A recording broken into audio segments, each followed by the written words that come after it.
Welcome, everybody, to the celebration of you. And today's guest is somebody I have been anxiously awaiting for several months.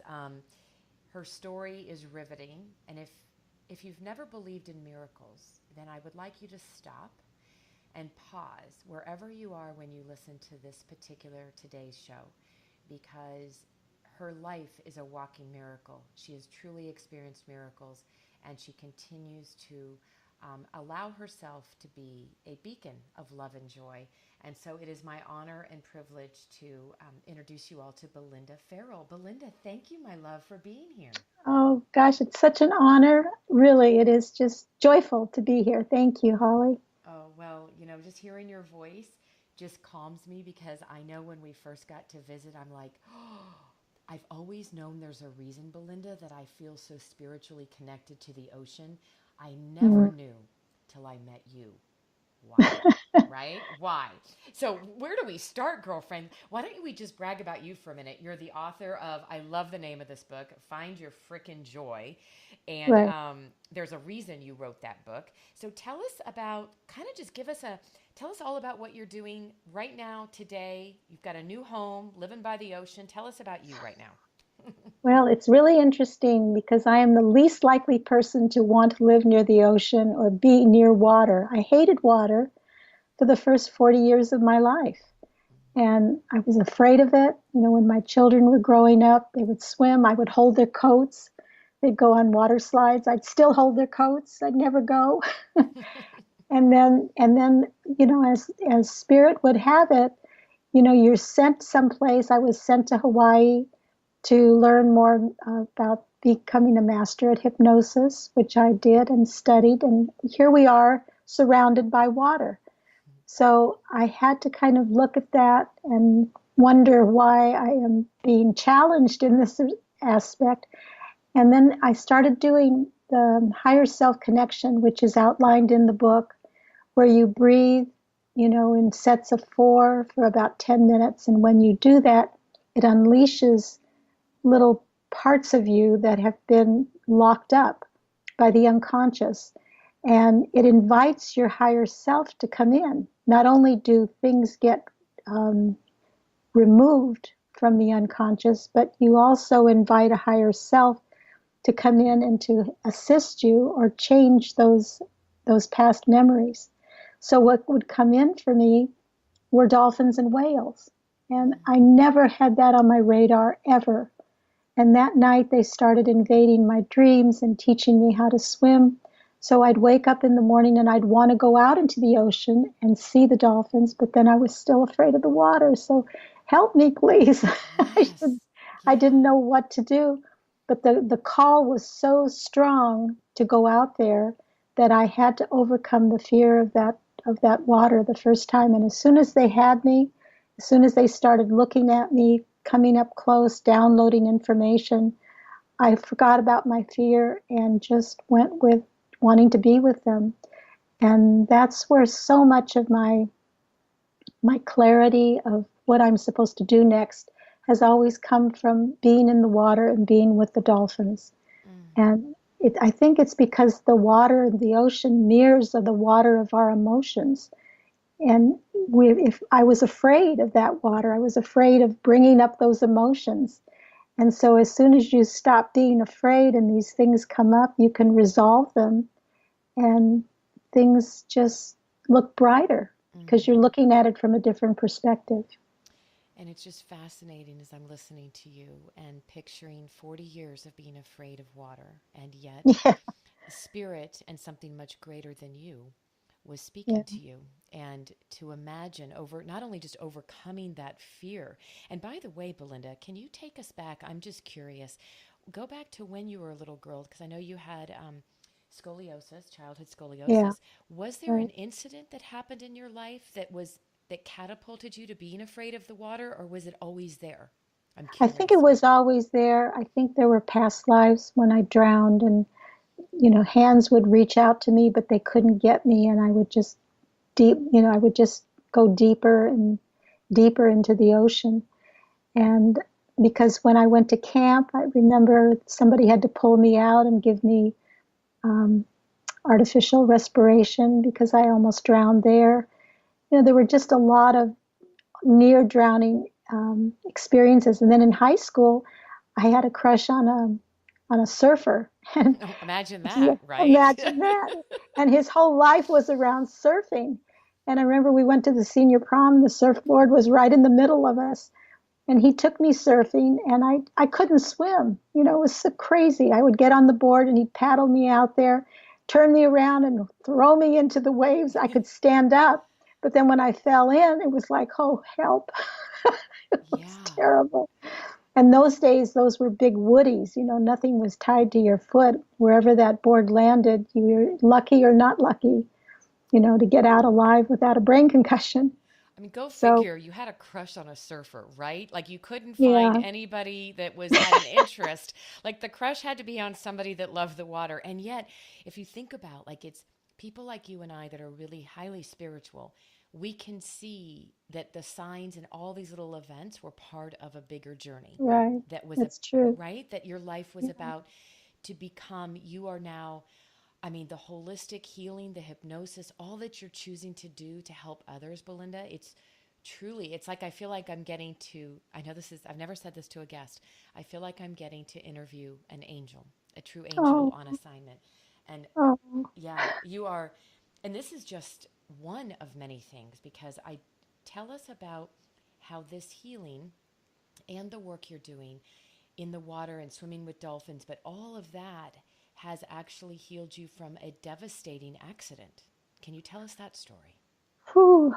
Um, well, I think after when I was 40, I got divorced, and I was just on this timeline that I had to just find out what I had been afraid of all my life. So I started doing all the fire walking with Tony Robbins, and when you do those fire walks, it just tells you that if I can walk on 2,000 degrees of hot coals, what else can I do in my life?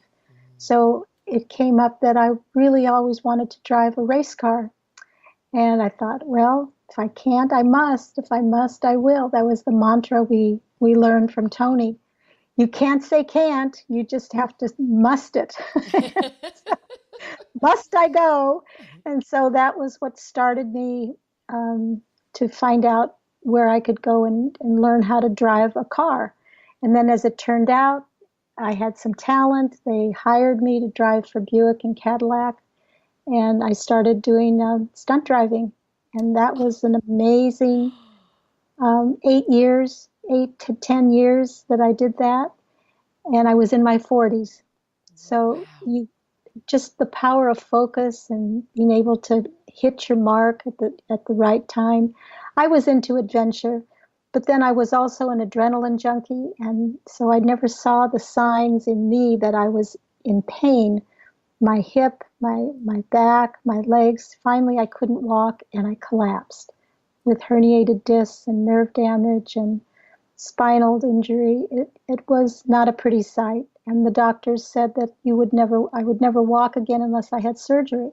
Well, my insurance had been dropped by the producer's pension fund, and because I couldn't work, so Right, I had because at the no time you, insurance. and sorry to interrupt you, but this is Yeah, important piece. At this time, your income was based on being the stunt driver, right? right, Right. So exactly. now you're being told you may never walk again. You've collapsed. You have herniated, I mean, all of this, and this is your livelihood. So Yep. talk about being brought to your knees again, or literally on your Yeah. back. Yeah, Well, seriously. I couldn't walk, couldn't sit, couldn't stand. All I could do was lie down and realize that I had invested 3 years of learning about the ancient Hawaiian healing practices and how to clear negative thought forms from the past, and how our thoughts, which we say to ourselves, affect the computer inside our body. So I had time to examine, what was I saying to myself? What did I say that allowed this to happen? See, I took responsibility. You have to take responsibility 100% for what you say or do in your life. And that way you can take action and rearrange it, Mm. just revert it. So I was saying I couldn't be supported. And I've been saying that all my life because that's what I was taught. You can't be supported. you have to find somebody to support you. You can't support yourself. And I was trying to prove them wrong. My mother had so much fear. They were raised during the Depression, and she never even drove a car. She was too afraid to drive. Wow. So And here you I, are, a stunt car driver, right? yeah, well, trying to prove different, Right. trying to say, see, I told you I can do this. And so eventually, when I collapsed, I realized that I have to use what I learned to see if it works on me. Because I was trying to help other people, but I had to see, if I can clear these negative thought forms, if I can reach my higher self, if I can create a different pattern and regenerate my back, this will be amazing. So I worked on it for a month in bed.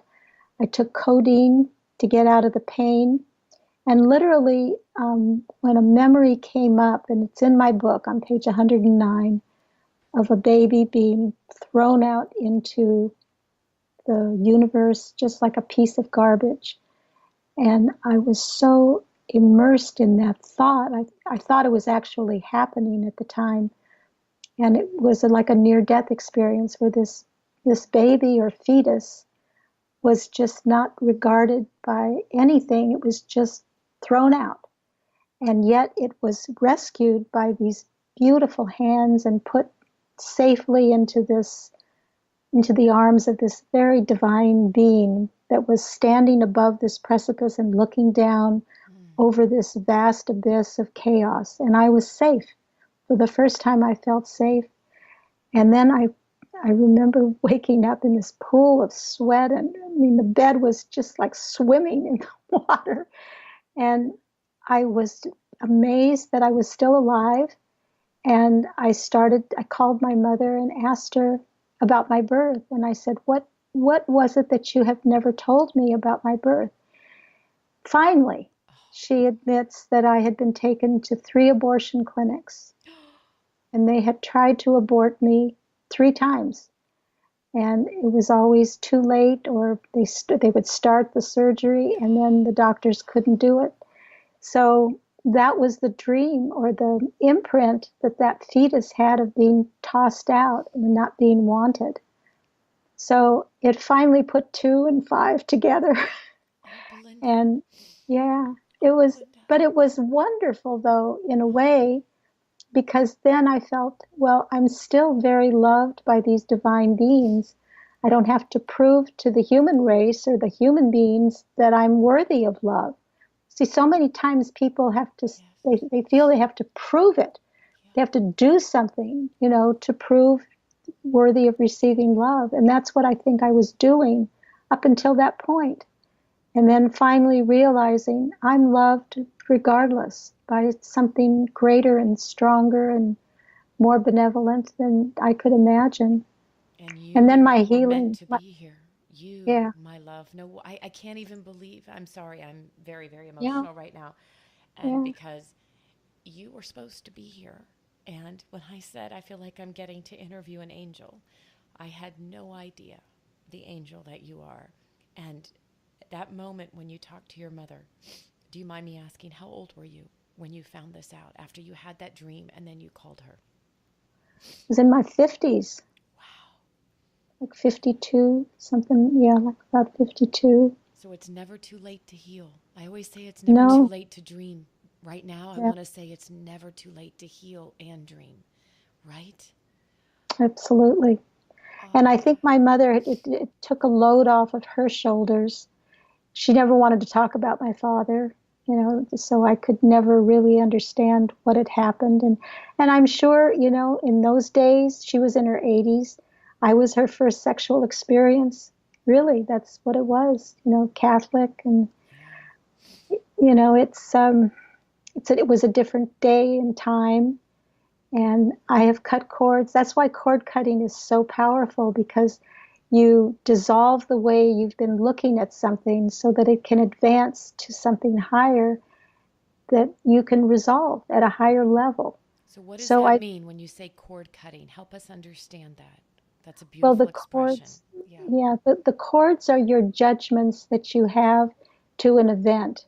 So if you can imagine you're up on a precipice looking down below you, And let's say your mother and father are down below, and the way you're looking at them is, if it's not in the highest regard, without any thought or any conflict, you if you have no conflict, there's no cords. But if there's still doubt or some questions you have about anything, you create a cord to connect you to that event or that person. And over time, it builds up. It builds up horribly so that you're heavy and things just weigh on you. And it's because nobody has taught you how to cut your cords or dissolve the way you're looking at something. And the Hawaiians had a way, they called it ho'oponopono, to make right right. And Mm. so every night they would gather as a family. Now we just gather as one with our higher self. But they would rectify all the the stuff that happened during the day, any anger, shame, hurt, sadness, guilt, anything that happened, and they'd put it down below them, and they'd say the four phrases: I'm sorry, I love you, I forgive you, thank you. That's Oh, it. I'm That's it. sorry. I love I you. forgive, I forgive Forgive you. you. Thank you. Oh, It's done. And you don't even have to know why you're saying that. You can just use that as a mantra all during the day, even if you start feeling sad or something comes up and it doesn't feel good. You just, I'm sorry, I love you, I forgive you, thank you. And then miraculously, you start to feel better because you're erasing. It goes into the void, it goes into the cosmic connection of just, it's oh, just I know. I'm yeah, I'm literally with my eyes closed. So you've taken me from tears of joy to tears of just I'm in awe of you. And now I love that. Every day I say, Melinda, to myself, I'm really working on just being completely present, right? And I mean really present and mindful in a way that it's life altering when we truly give ourselves permission to let go of the hamster wheel of life. it's true. Yeah, and I always say, be here now. I just wrote it down. I love it so much. I'm sorry. I love you. I forgive you. Thank you. And you're saying this to yourself. This is a self forgiveness. It doesn't matter the thing that happened to you down below, it happened. You are the one that are making the perceptions and holding it close to you until you don't. So Yes. this is self forgiveness. This is, I love you, I'm sorry, I forget. And you're doing this together with your higher self, because your higher self has always loved you.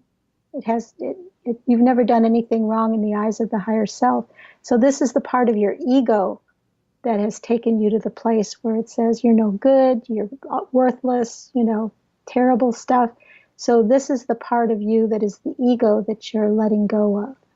Oh, and it's just, oh my gosh, I'm covered with goosebumps and I'm just in the most peaceful state right now, just sitting here, literally with my eyes closed, just in awe of just this moment and the gift. And you can just feel it coming through the phone, Belinda. You have this Oh, essence of peace and it's actually captifying and I feel like it's like I want to magnetize to you and now I can imagine why God, the universe, the angels, all the spiritual beings out there have you doing this for people because it sounds like this is where you spend your time now is helping people yeah, heal. Am I right? This is your thing. that's true. And my partner that, we bought this house together, he is so adamant about me continuing this work. It's really interesting. It's like he says, you're always going to do this work, and I'm going to help you always creating, the clients and connections. He just loves this. I've never had someone who is so, Mm. so supportive. It's amazing. And So it's I, time. You deserve it, my love. It yeah, is time, right? He gets the yeah, blessing of you, and you get the blessing of him supporting you and loving you and just edifying you. And I can only imagine. So, a couple things because I don't want us to miss this. If people want yeah, to, well, if they want to learn more and they want to reach out to you, Belinda, because maybe, and this mm, is why I do this show, for the ultimate reason is it was a mission put on my heart from above that if somebody out there is hearing a story and just hearing what you just shared.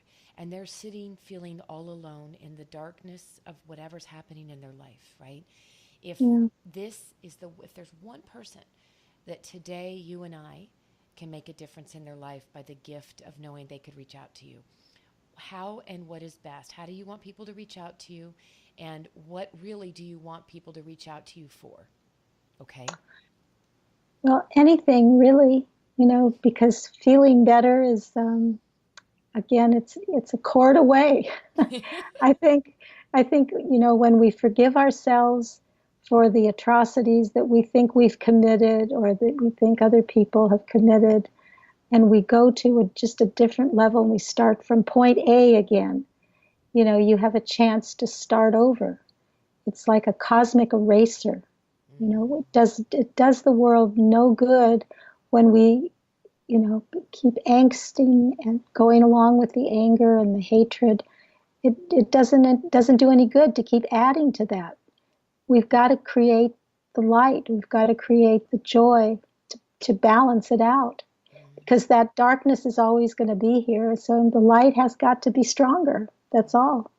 So if somebody is in a dark place, let me help them find, a way to erase that and to find something to focus on that is more brilliant and more resonant. And so they can email me, or I have my phone number on the Huna Healing on my website.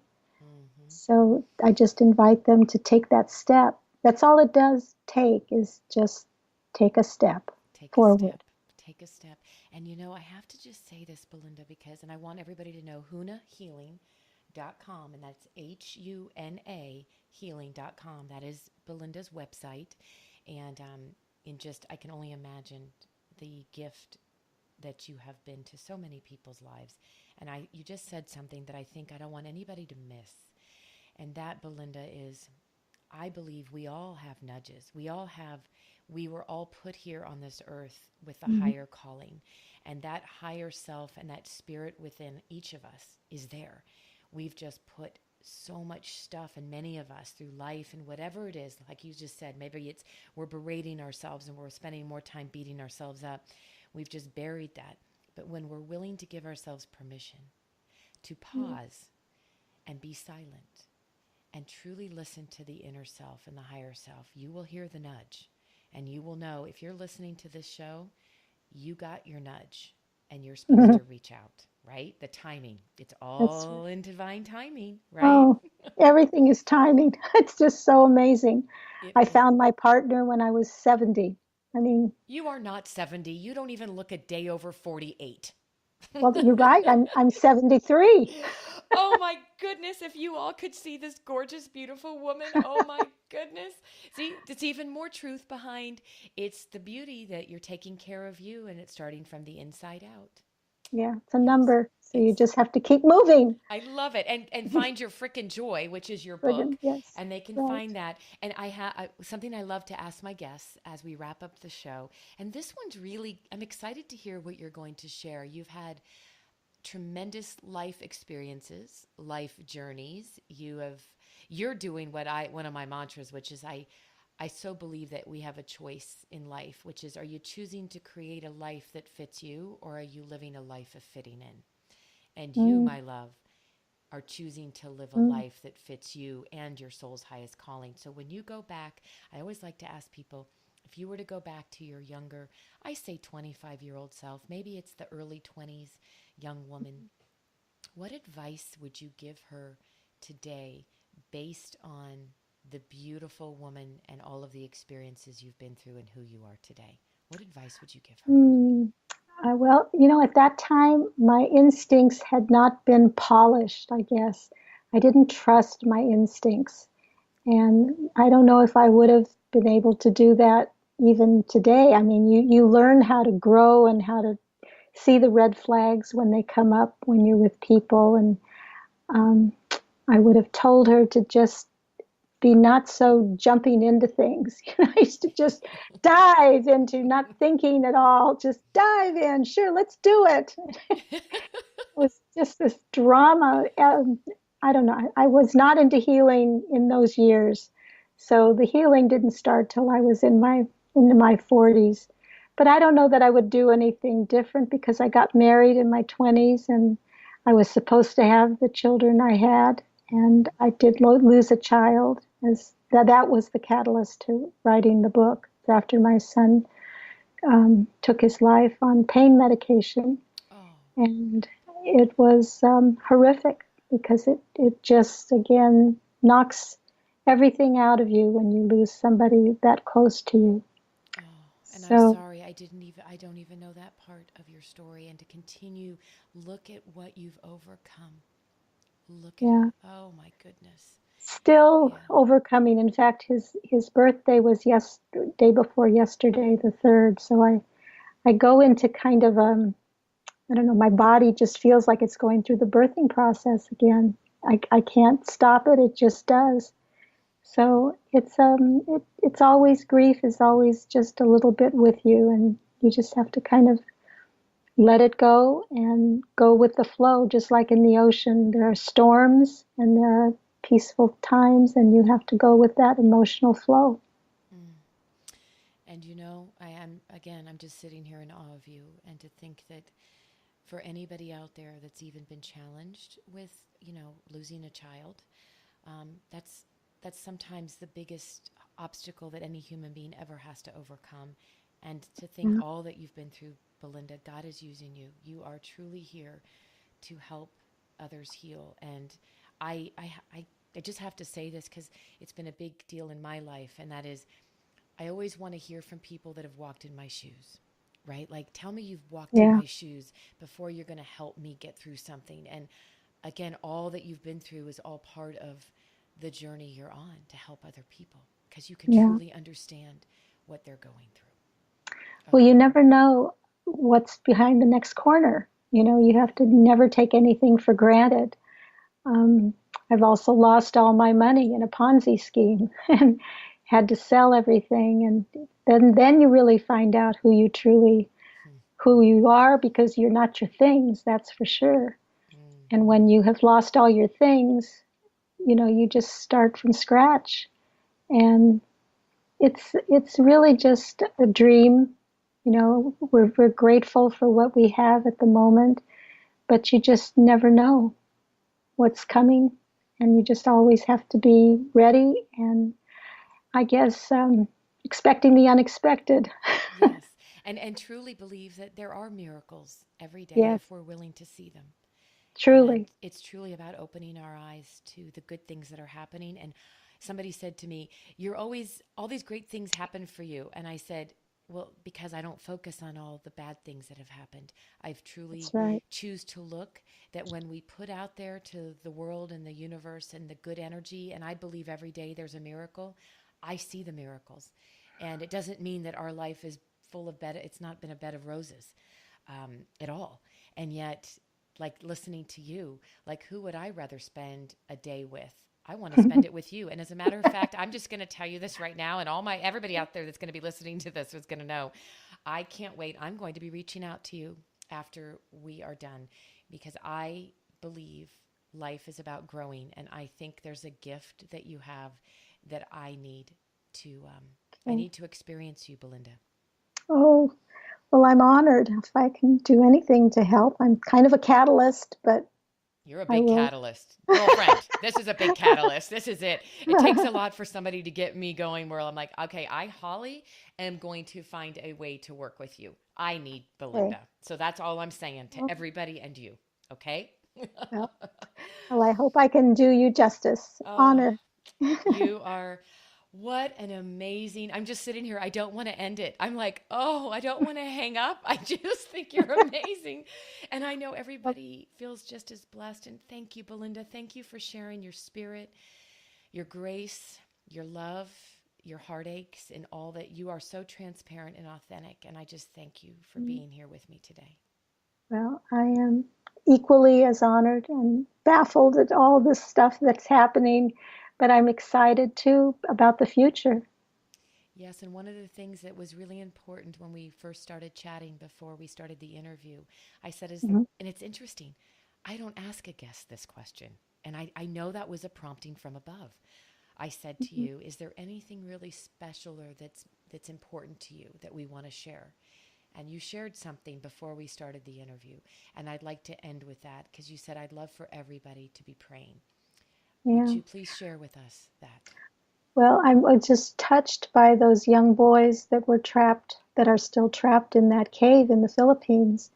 And I can just imagine they don't know how to swim. And, that was me, not knowing how to swim. And if you're faced with just water around you, I can just imagine the fear. And I just pray for them to be whatever outcome, that they're just at peace and that they're not in any fear and that they get rescued if that is God's will. I just really feel that if more people pray, that some miracle is going to happen and they're going to get out. And just all the suffering that's going on in the world. I mean, there's a lot of people that just don't have a lot of hope. And we just have to keep hope alive. That's what we have to do. I love that. We have to keep hope alive. I always say I choose joy. You know what? It's Yeah, about choosing joy and keeping hope alive. And you're right. Our world is right now in an we're very emotionally now malnourished, and we yeah. need the hope. So it's people like you that are willing to stay true to what you've been put here to do. And I just thank you. I feel so blessed to have you in my life. Thank you, Well, Belinda. thank you. Oh, Thank you. Aloha. aloha, my love. Oh, Aloha. aloha. I love it.